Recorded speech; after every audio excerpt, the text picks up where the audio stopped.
Good morning, America! It's your boy, Jonathan Arias from the Onyx Group Legal and BuyItRentItProfit.com. Okay, today I want to talk to you about a question that I get all the time. The question is, hey, my tenant is late on their rent. Should I give them a chance? Should I give them more time? Here is my opinion. Take it or leave it. There's a phrase that we often use, and it's kind of funny. It's not meant to offend, but here it is. It's nothing personal. It's just business. This phrase is important because you're no longer in the sandbox, ladies and gentlemen. If you're rocking with me and you rock with my content, this isn't for just sandbox people. You know, when I was in college, I had a house. I would rent it out to the homeboys. You aren't renting your house out to the homeboys. This is official business. You have tenants. You have tenant screening. You have a lease. You run this thing like a business. Did I have a lease? No. What I did have was a homeboy who had a homeboy who needed somewhere to crash. And I was like, all right, man, come on in, man. Should be like $200 a month and, we'll be all good. This is not that, okay? When those guys were late and they said, oh, man, I'll get paid on Friday. Let me get you then. I'd be like, all right. What am I going to kick them out? This is not that, okay? Here's what happens from what I've seen. I've been doing this 6 years. Here's what I see.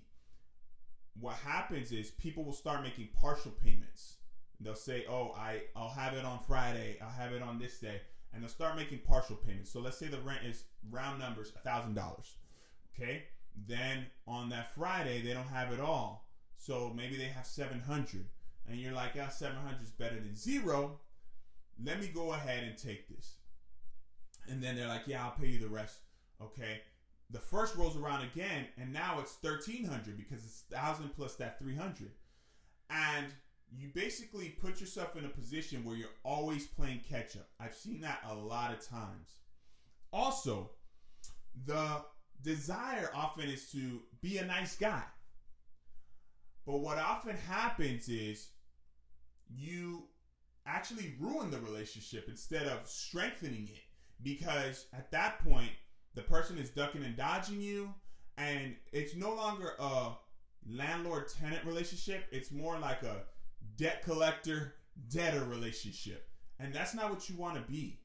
You don't want to be chasing anybody. When your system is set up correctly, everything should be deposited when it's supposed to. And if not, then you have to make the grown-up choice and cover yourself and do what's right for you, your family, and your business. And what that means is, in this case, filing a 3-day notice when it's time to file a 3-day notice. What do I mean by when it's time? Well, oftentimes there are late grace period provisions in leases. The standard FAR lease says that you get a 5-day grace period. So in that case, it would be on the 6th.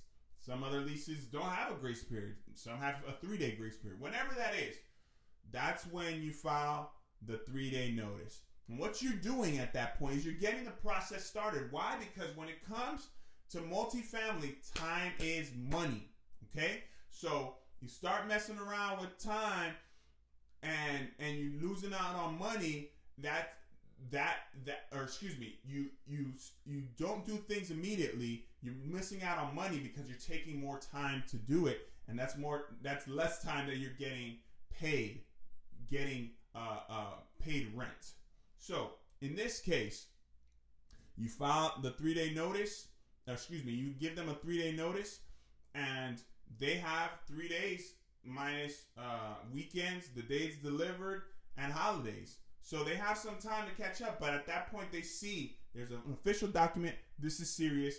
I need to handle my business and figure something out.